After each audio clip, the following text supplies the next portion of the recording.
Magandang umaga po sa ating lahat, mga kapatid. Yes, the Lord is good. So, bago po tayo pumunta po sa ating pong mensahe, paalala po mga kapatid, ang sitwasyon po ng Pilipinas ngayon, halos buong Pilipinas mga kapatid, tayo po ay nakatayang magdanas ng pinakamalakas na bagyong darating so far sa 2025. Ito po ay closely monitored ng pastoral, lalo na po ni Pastor Jonathan. At ito po ay tinitignan namin. So, although wala pa tayo pong nararamdaman muna ngayon, ang forecast po ng Pag-asa, mararamdaman po natin siya mamayang magsisimula ng alas 10 hanggang Lunes ng maybe hapon o gabi. So, nais po natin paalalahanan ng ating po mga kapatiran na manatili po tayo at maghanda po tayo sa mga bahay natin. Huwag po tayong medyo, lalo na sa mga kabataan, huwag muna po tayong gumala-gala. Tandaan po natin, although meron po tayong mga pananampalataya, hindi po natin pwedeng baliwalain. Hindi po ibig sabihin may pananampalataya tayo, ay hindi na tayo mag-iingat. Okay? Marami pong gumagamit ng mali sa pananampalataya. Gaya po ng marami na nating nababalitaan. Mga young people na akala nila may pananampalataya, lumusong sa umaragas tubig. Sama-sama, kapit-kapit. Ang tinideclare nila may pananampalataya, pero nalunod po sila lahat. Meron pong tamang paggamit ng pananampalataya, mga kapatid. At yan ay nire-remind sa atin. Meron ding mga churches na gumamit ng maling pananampalataya, nagpatuklaw sa ahas, dahil sinabi daw ng banal na kasulatan that I have given you authority to trample on snakes and scorpions and to overcome all the power of the enemies. Nagpatukan sila sa ahas dahil yun daw ang sinabi ng Biblia. So mali po ang kanilang konteksto ng pagkabasa. Patay po sila lahat. Ganon din po, uminom ng lason dahil hindi daw po tinatablan ng lason ang mga anak ng Diyos, mga kapatid. Iyan ang tinuturo natin, yung katotohanan ng kung paano natin ginagamit ang pananampalataya. So, paalala po sa ating lahat, mga kapatid. Ine-expect po natin, although pinapanalangin natin na hindi po sasapit sa bataan, pero marami pong lugar sa Pilipinas ang magdaranas po ng matinding kalamidad na naman. Kaya yari lang po ng kaganapan sa Cebu o sa Visayas. Mas malaki po itong darating, mas malaking scope, halos sakop yung mas malaki pa sa buong Luzon. Tatamaan din yung lugar sa Mindanao at sa Visaya. So mag-ingat po tayong lahat, mga kapatid. So ganun din, pagpapatuloy po natin yung ating pong naiwang mensahe last Sunday. Patungkol po sa title ng message na Laboring for Perfection by the Power of God in Christ. O sa Tagalog, nagsusumikap maging sakdal o perpekto sa pamamagitan ng kapangyarihan ng Diyos kay Jesucristo. So ang ating pong teksto ay makikita po natin sa Colossians chapter 1, verses 24 to 28. And we will read Colossians chapter 1, verses 24 to 28. And it says, Now I rejoice in what was suffered for you, and I fill up in my flesh what is still lacking in regard to Christ's afflictions for the sake of his body, which is the church. I have become its servant by the commission God gave me to present to you the Word of God in its fullness, the mystery that has been kept hidden for ages and generations, but is now disclosed to the saints. To them God has chosen to make known among the Gentiles the glorious riches of this mystery, which is Christ in you, in us, the hope of glory. We proclaim Him, admonishing and teaching everyone with all wisdom, so that we may present everyone perfect in Christ. To this end I labor, struggling with all His energy, which so powerfully works in me. Ayan. Ano daw ang dapat makita sa isang hinirang ng Diyos? Kailangan makita sa atin, mga kapatid. Although we are proclaiming that everything that is happening in our lives is by the grace of God, nangyayari ang lahat dahil sa grasya ng Diyos, sa kapangyarihan ng grasya ng Diyos. Tandaan natin, mga kapatid, there is an unmistakable connection. Listen very carefully. There is an unmistakable connection between you being an elect of God and your behavior, your lifestyle, your perspective, your attitude, your personhood. Hindi po magkaiba yung hinirang ka ng Diyos tapos hindi makikita sa iyo kung bakit ka hinirang ng Diyos. Okay? Nagiging evident po yun. So if you are an elect of God, you will certainly possess the qualities designed by God for His elect. Kung hinirang ka ng Diyos, mangyayari sa iyo ang mga kalidad, quality. Yung pagiging molde o tao na ninais ng Diyos na ginusto niyang mangyari sa lahat ng kanyang mga hinirang. You will look like as if you are really worthy of such amazing grace and such salvation na mararanasan mo sa piling ng ating Panginoong Jesucristo, sa piling ng ating Diyos. Okay, so how are we laboring for perfection? Hindi tayo niligtas ng Diyos and then binitawan niya at pinagtampisaw niya uli sa kasalanan at sa karumihan. Hindi ganun ang plano, tandaan natin. Kagaya ng gustong mangyari ng karamihan sa mga nagnanais na maligtas, nagnanais maging Kristiyano, pero gagawin din nila kung anong gusto nilang gawin sa buhay. No, hindi ganun ang plano ng Diyos, mga kapatid. Hindi dinisign ng Diyos ang kaligtasan para yurakan natin, para pagtampisawan natin, mga kapatid.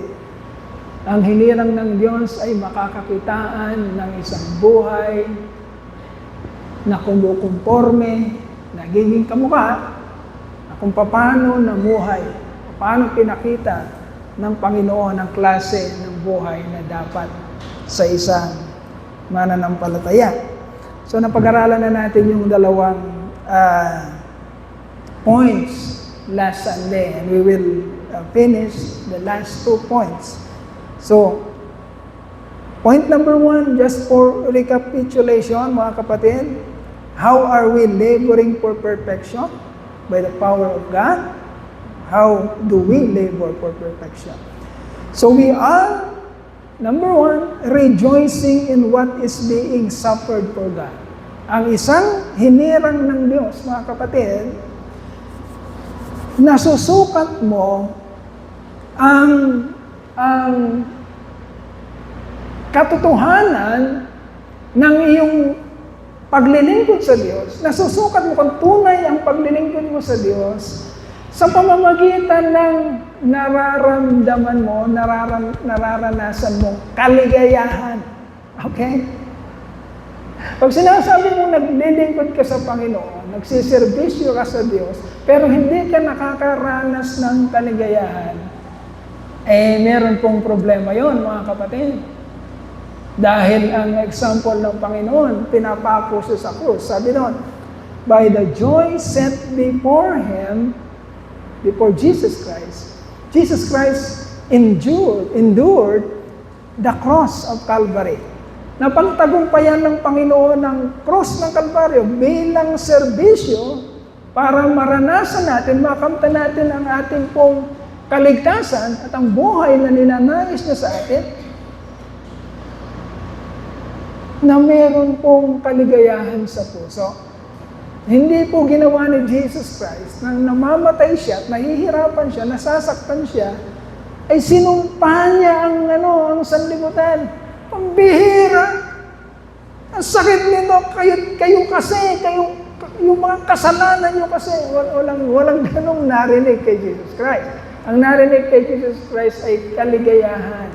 And in fact, although alam niyang hindi ito pinapansin ng karamihan, ano pa yung narinig natin sa isa sa 7 last word? Sabi doon, Ama ko, Father, forgive them, for they do not know what they are doing. Patawarin mo sila sapagkat hindi nila alam ang kanilang ginagawa. So yun ang una, kapatid. Magigauge mo, masusukat mo ang katotohanan ng paglilingkod mo sa Panginoon kung meron kang nararamdamang kaligayahan sa puso habang ginagawa mo ang mga sakripisyo o ang mga mahihirap na gawain na ginagawa mo para sa Panginoon, para sa iglesia, para sa mga minamahal nating kapatid. We are rejoicing in what is being suffered for God and the church and the ministry from which we are called. Okay? And then number 2, we fill up in our flesh what is still lacking in regard to Christ's affliction for the sake of the church.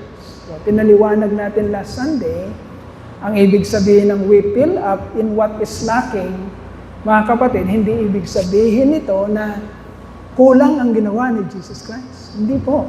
When Jesus Christ said at the cross of Calvary, 2,000 years ago, tagal na noon, when Jesus Christ said, it is finished, tapos na talaga. Tinapos na niya ang requirement ng Diyos para sa iyong kaligtasan. Tinapos na niya lahat ng hinihingi ng Diyos, righteousness and holiness, lahat ng kailangan para i-secure ang iyong kaligtasan. So wala nang kulang doon. Ano po yung lacking dito, Pastor, na sinasabi? Na ibig sabihin, mga kapatid, yung gawain ng Panginoong Kristo para sa kaligtasan mo, tapos na. But then may gagamitin ang Diyos ng mga tao, kagaya ng nangyayari sa atin ngayon, na magsasalita, magpuproclaim ng mabuting balita. Hindi ibig sabihin, tapos na yung ginawa ng Panginoon and then ligtas na lahat without hearing the gospel. No. Ginamit ng Diyos ang nag-iisang kaparaanan para makilala natin ang kanyang gloria at ang kanyang gawa sa pamamagitan ng proklamasyon ng gospel. Okay? So napaka-importante na maproklama kung anong ginawa ng Diyos, kung anong plano niya sa pamamagitan ng gospel. Ito yung mga sinasabing, we fill up everything that is lacking for the salvation and edification of the church by doing the things necessary, mga bagay na necessary para makarating sa lahat ng tao, most specifically sa mga hinirang ng Diyos, ang kanyang salita. Kung wala nang magsasalita, mga kapatid, may maririnig pa ba? Iyan po ang pinipilapan. Alisin natin sa isip natin na parang kulang ang trabaho ng Panginoon para sa ating kaligtasan.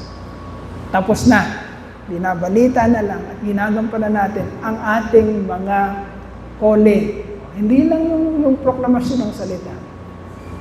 every works in the church ay needed o kailangan para umusad tayo. Nabanggit natin yung ibang mga trabaho sa church. Like, paglilinis, magbibigay at lahat. So we fill up everything that is needed for the ministry, for the church, for the edification of the brethren. At sa lahat na kailangan para sa Panginoon. And then, point number 3. We present the Word of God in its fullness. Okay? Kapatid, paano natin masasabi na tayo'y nagsusumikap maging perpekto, maging sakdal? Okay, tandaan po natin. Let us remind ourselves again and again. Although, binabanggit natin na tayo'y nagsusumikap, mga kapatid, ang pagsusumikap na ito ay nangyayari lamang sa mga taong hinirang ng Diyos. Kahit na anong gawin mo sa natural man, sa mga taong hindi pa pinananahanan ng banal na Espiritu, kapatid, wala kang makikita sa kanila na pagsusumikap. Okay? Kaya nagkakaroon ka ng ability, kagaya ng pinag-aaralan natin every theological class natin Thursday. Kaya ka nagkakaroon ng ability, kakayanan, na magsumikap at gumawa ng mga bagay-bagay para sa Panginoon, mga kapatid, ay dahil sa kapangyarihan ng Diyos at dumating sa iyo sa pamamagitan ng kanyang grasya. Okay? Sa pamamagitan ng kanyang grasya. We present the Word of God in its fullness. Yun ang isa sa kailangang nakikita sa isang hinirang ng Diyos. Hindi namimili na kung ano man ang gustong sabihin para mapanatili lang ang iglesia o mapanatili lang ang mga mananampalataya o ang mga miyembro na hindi magsialis. Hindi na niya bibitawan yung mga salita na mag-convict, na tigilan ang mga kasalanan. Okay? Tandaan natin, ang isang hinirang ng Diyos hindi natatakot sabihin kung ano ang katotohanan, makasakit man to sa damdamin ng mga sinasabi nating iniingatan sa iglesia. Okay? That's why the pastoral of this church, mga kapatid, hindi po kami nag-iisip ng mga paraan na cute para ma-maintain yung membership na iglesia. No, that is not our calling. The calling of the pastoral of this church, the leadership of this church, is to present the Word of God in its fullness. Even though, mga kapatid, karamihan dito ay offending. Ano yung offending sa Tagalog? Nakaka-offend. Ano yung offending sa Tagalog? Nakakasakit ng damdamin. Mapalad ka kung nasasaktan ka. Ibig sabi nga, kanino ko ba narinig? Mapalad ka kung nasasaktan ka, nakakaramdam ka, kasi ibig sabihin, buhay ka. Kasi yung mga hindi nasasaktan, yung baliwala, baka patay. Baka walang hindi born again. Mapalad ka kung tinatamaan ka paminsan-minsan at nagigising ang iyong kamalayan para iwasan yung mga sinasabing mga kasalanan na nagpapabigat ng iyong buhay at madako ka, madiretso ka uli sa daan na gusto ng Diyos na lakaran mo. Okay, we present the Word of God in its fullness. Now, the benefit, mga kapatid, of an elect of God is, mga kapatid, ang mga elect of God, tayo lang. When I say tayo lang, mga kapatid, huwag niyo isipin, truth and life lang yun. Hindi po ganon. Hindi po tayo magkiklaim na tayo lang ang nakakaalam ng truth and life. No! We are pertaining to the elect of God as a whole, sa buong mundo, yung mga hinirang ng Diyos na nakakalat sa buong mundo. Ganito ang isang napakagandang benefit, isa sa mga benefits ng isang hinirang ng Diyos. Napakaganda ng sinabi dito, mga kapatid. Sabi dito, sa verse 25, I have become its servant, verse 25, by the commission of God,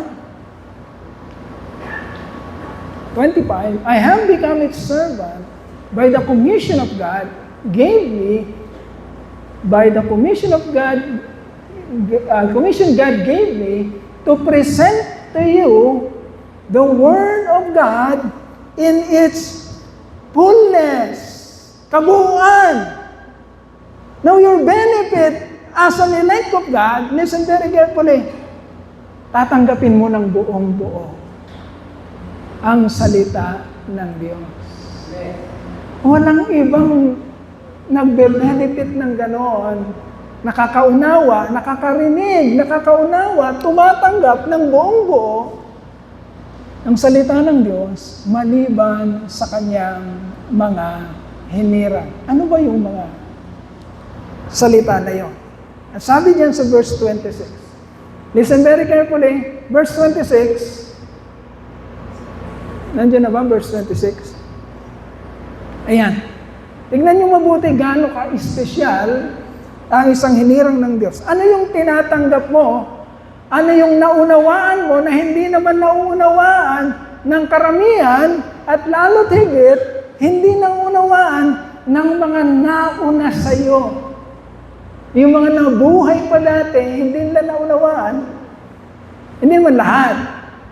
Dahil may mga hinirang ng mga nakakaraang panahon.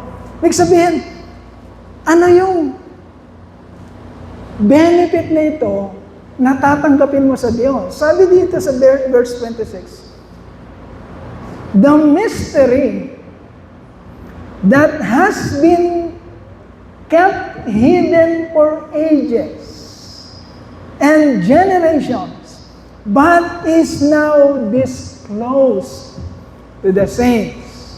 When we say to the saints, mga kapatid, ito yung mga hinirang ng Diyos na hindi lang nandito sa truth and life, na nakakalat sa buong mundo, iisa ang maiintindihan nila at mauunawaan. Bakit? Iisa kasi ang Spiritong tinanggap nila at iisa din ang banal na Espiritu na magka-counsel sa kanila, magtuturo sa kanila. Anong ituturo ng banal na Espiritu na yon?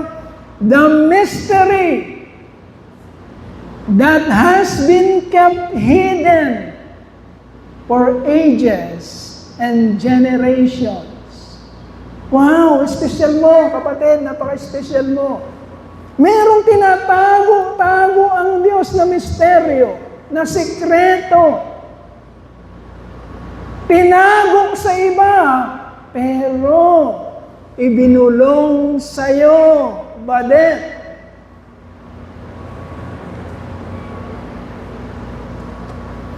The mystery that has been kept hidden.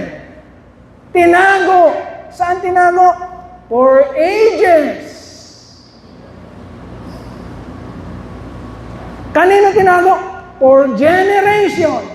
Tinatago ng Diyos. But, ngunit, ngayon ay ibinukas kanino? Sa mga hinirang ng Diyos. Kaya kung hinirang ka ng Diyos, kapatid, we are studying one of the point of TULIP, which is irresistible grace, last Thursday.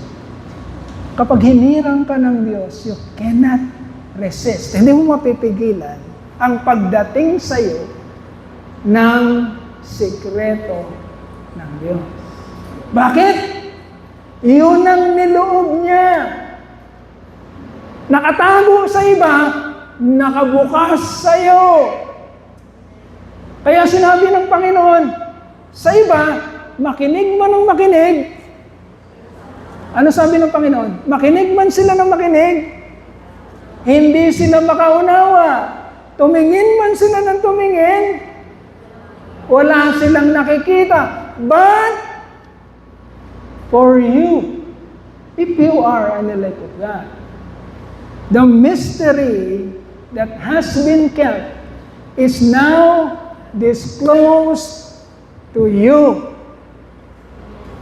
Paano nangyayari yun, mga kapatid? Sa pamamagitan ng mga lingkod ng Diyos na kinumisyon ng Diyos para ipresenta ng walang kulang ang salita ng Diyos. Ngayon, kung ang gusto niyo mga preaching, mga kapatid, is yung mga masasarap dito, yung mga gusto lang marinig, yung mga pakinabang ng katawan, pakinabang ng temporal na buhay na ito, mananatiling nakatago sa inyo ang fullness ng revelation ng Diyos. Kung ang pag-asang tinatanggap nyo sa mga mensahe ng Panginoon ay pag-asa lamang dito sa mundong ito, kapatid, at yun ang pinag-aksayahan mo ng buhay, kapatid, napakabuhay noon. Pagdating ni Bagyong Juan, baka lahat ng tinayo mo, isasalansan lang ni Juan, mawawasak lahat. Pwede bang mangyari yun? Pwedeng mangyari yan, mga kapatid. But if ang iyong pag-asa ay tumatagos sa apat na corner ng mundong ito, mga kapatid, hindi kailanman masisira ang iyong pag-asa. Okay? So we present the Word of God in its fullness. To them, God has chosen to make known among the Gentiles the glorious riches of this mystery. The glorious riches. Ang isang pagkakakilanlan ng hinirang ng Diyos, mga kapatid, although nagpapagal pa rin naman siya sa mundong ito, hindi naman siya tumitigil magtrabaho, hindi naman siya tumitigil mag-business. Alam niya na kailangan ang mga bagay sa mundong ito para mapanatili ang buhay na maayos. Okay? Ngunit ang buong pag-asa niya ng isang hinirang ng Diyos ay wala sa mundong ito. Kundi nakapaloob, mga kapatid, sa hindi kayang ipaliwanag at hindi kayang malirip, sinasabi ng katotohanan, ang maluwalhating kayamanan mo na makukuha mo lang sa pakikipagrelasyon mo sa Panginoong Jesucristo. The glorious riches of the mystery of God, which is in Christ Jesus. At pagkatangan-tangan mo yan, mga kapatid, that is the hope. The hope of glory. The hope of glory ng kaluwalhatian na taglay mo. Kaya maubusan ka man dito sa lupa, kagaya ng makikita natin sa mga nauna sa ating mga mananampalatayang nagsumikap maging perpekto, kagaya nila Apostol Pablo, kagaya ng mga nauna sa ating mga disipulo, kagaya nila Esteban. It seems like nawalan sila. Buhay nila nawalan. Pinagpapatay sila. Hindi na nai-enjoy ang kanilang physical na enjoyment o material na enjoyment. But the hope of glory, the hope of eternity that they had in Christ Jesus, mga kapatid, ang nagpanatili ng ngiti, nagpanatili ng kumpiyansa, nagpanatili ng kaligayahan, bagamat wala silang nakakamtan na karangyaan, kayamanan, magandang buhay. Yung mga nagtatago sila, but they maintain that hope of glory. Yun ang kailangan taglayin mo, kapatid. Makita sa'yo, talaga nga bang nagsusumikap ka maging perfecto? Hindi perfection yung mga kapatid, yung makikita sa atin na parang wala na tayong panahon para sa Panginoon. Kasi piniperfecto natin ang ating bahay. Piniperfecto natin ang ating buhay. Piniperfecto natin ang ating credentials. Piniperfecto natin ang ating pangalan, lahat. Mauna lahat yon, bahala si Kristo. That is not perfection. Pwedeng mawala yun pagdating ni Juan. Maraming namatay sa bagyo sa...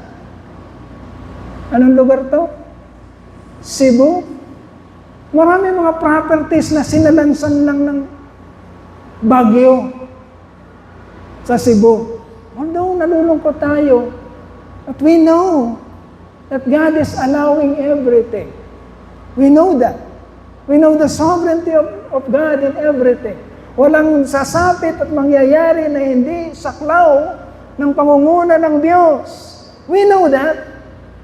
Everything in this world, sa maliit na mundong ito, at sa kalawakan ng sang-universo, walang nangyayari na humuhulagpos sa isipan at sa desisyon ng Diyos, mga kapatid.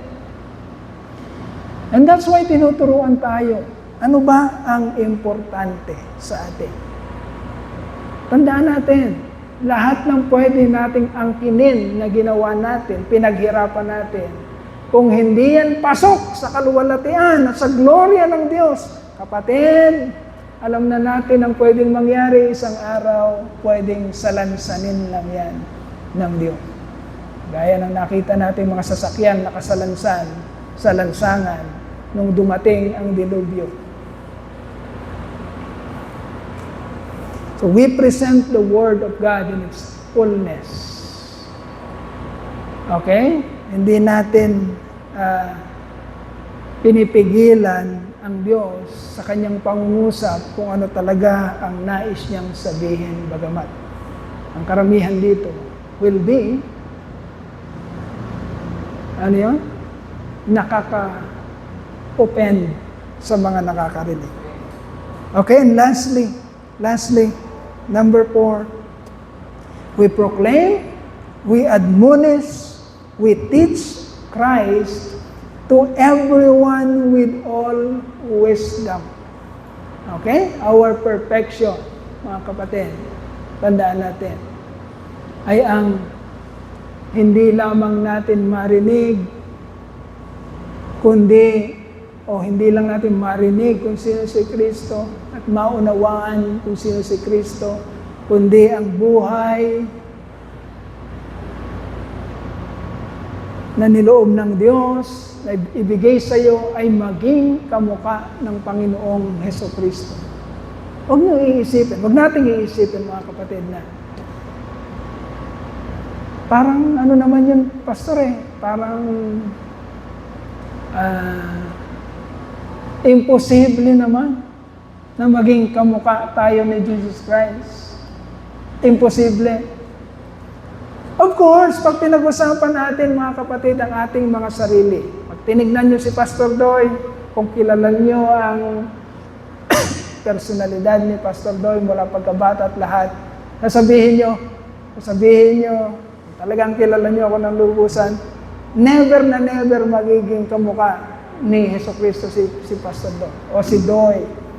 At sasabihin ko rin with all honesty na hindi mangyayari na maging kamukha ng Panginoong Hesukristo. But then, mga kapatid, tandaan natin,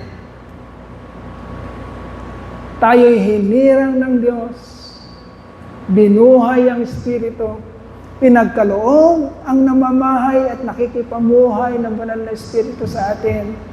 Tandaan natin, hindi natin maiiwasan glory for glory, day after day, na babaguhin tayo ng Panginoon, ilalayo sa dating ikaw. Okay, when you look back, yun si Pastor Doy dati, o yun si Doy dati, nung bata pa siya habang nagmamature siya, pero makikita mo ang dating ikaw, malayong malayo ka na sa dati. May nagbago ba sa'yo? May nagbago ba sa'yo? Nakikita mo ba yan when you are looking back? Sino ka dati?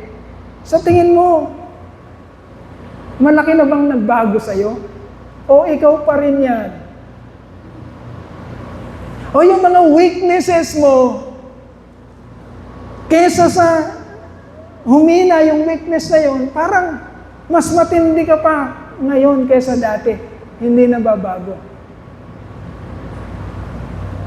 Kapatid, we proclaim and admonish and teach Christ to everyone with all wisdom for the perfection of our life in God, in Christ, for the glory of God. Hindi lamang pinoproklama, hindi lamang dinidinig, hindi lamang inuunawa, mga kapatid. Ang trabaho ng grasya ng Diyos sa iyo ay hindi lamang ipaunawa, kundi gawing kumporme, gawing kamukha ang buhay mo kagaya ng buhay ni Jesucristo. Kailangang makita mo yon para sa kumpiyansa mo at kaligayahan, kapatid, sa iyong buhay. Hindi pwedeng namumuhay ka lang para sa iyong sarili. Hindi mo pwedeng ikatwiran sa Lord na, Lord, uunahin ko muna ang aking sarili. Uunahin ko muna ang aking anak. Lagi namin sinasabi yan. Maging ngayon, merong baby si Miko at si Janine. Hindi pwedeng ang buong sentro ng buhay ay nandun sa baby. Ang baby ay blessing ng Diyos. Amen? Kagaya ng blessing ng Diyos ang isang trabaho na pinagpe-pray mong dumating siya, dumating ang trabaho. Hindi mo pwedeng isentro ang buhay mo doon sa trabaho. Hindi rin pwedeng business at mawawala na ang Panginoon dahil inaasikaso mo ang lahat ng ito. Tandaan mo, ang nagbigay ng blessing, ang Diyos ang nagbigay ng blessing. Alam niya kung paano mo yan, o kung paano ka magiging mahusay na steward sa blessing na yan. Hindi pwedeng palitan ang pedestal. Tandaan natin yan. Paalala natin sa ating mga sarili. We must proclaim Christ. Siya talaga yung nandun. Huwag mo siyang papalitan doon. Sabi ng Panginoong Jesucristo, sino mang magmahal sa kanyang ama, ina, asawa, anak, nang higit sa akin ay hindi. Nakasulat ba yan? Nakasulat ba yan? Hindi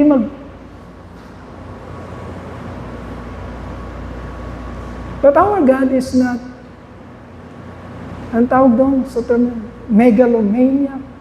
Yung parang,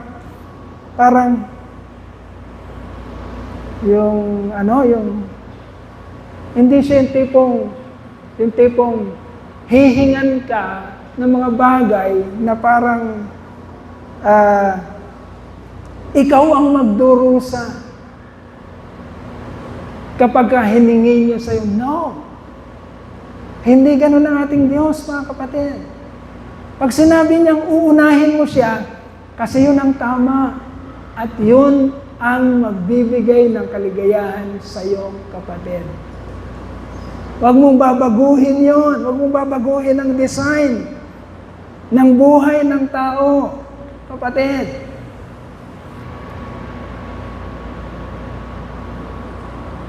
We proclaim and admonish and teach Christ.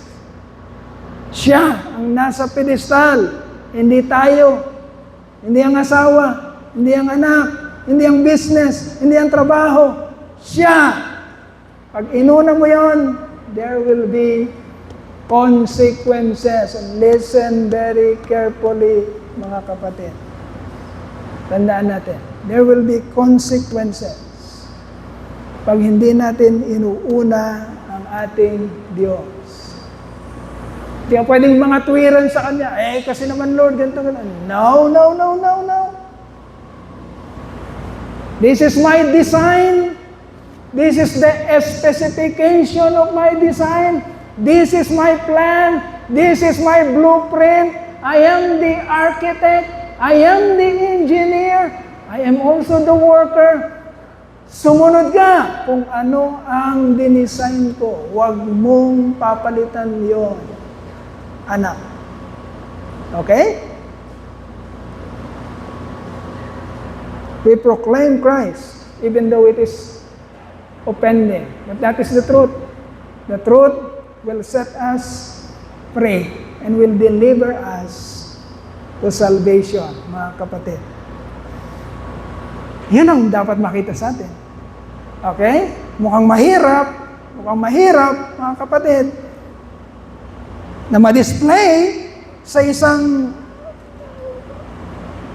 buhay na hindi naman perpekto, but yun ang dapat makita, mga kapatid, sa isang mga tinatawag na mananampalataya o hinirang ng Diyos. Nagsusumikap, maging perpekto, maging sakdal sa pamamagitan ng kapangyarihan ng Diyos kay Kristo. And our conclusion is, although, mga kapatid, nakikita sa atin na tayo'y nagsusumikap, although nakikita sa atin na tayo'y nagpupunyagi na mangyari kung anong gustong mangyari ng Diyos sa atin, lagay natin sa ating isipan at huwag nating kakalimutan na hindi pa rin ikaw ang dapat mapapurihan, although nakikita mo na nangyayari sa iyo ang pagsusumikap na yon.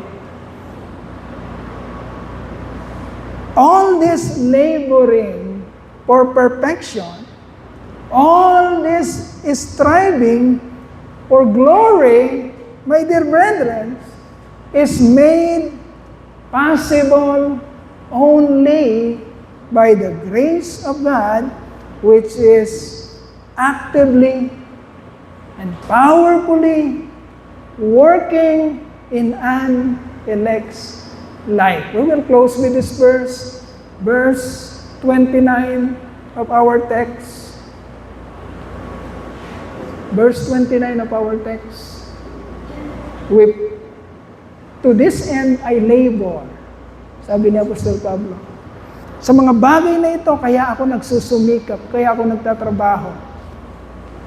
Struggling with all whose energy? Anong ginagamit mong enerhiya, kalakasan kanino? To this end I labor, struggling with all His energy, which so powerfully works in me. Okay? There is an unmistakable, listen very carefully, there is an unmistakable connection between you being an elect of God and your behavior, your lifestyle, perspective, attitude, personhood as an elect of God. We cannot say openly, Kristyano ako, tiga Truth and Life Christian Church ako, pero balasubas ang klase ng buhay mo. No, no, no, no.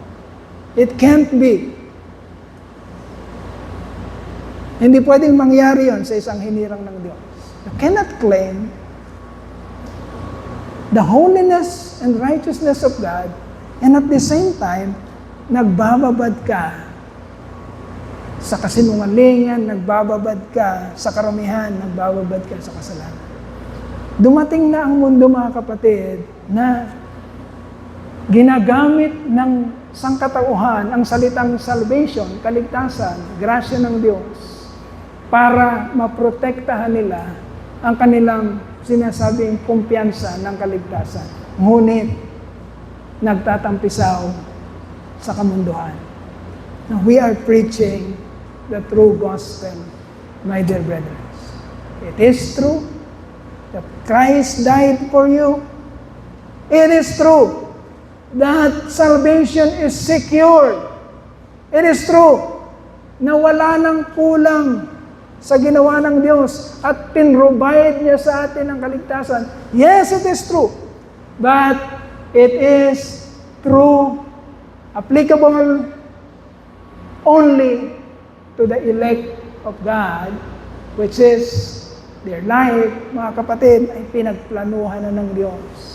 Na isang araw, pag binigay niya yung grasya na yon, ay lalakad at magdi-display na isang klase ng buhay na kamukha ng buhay ng Panginoong Jesucristo. Papurihan po natin at pasalamatan natin ang ating Panginoon. Tayo po yung manalangin.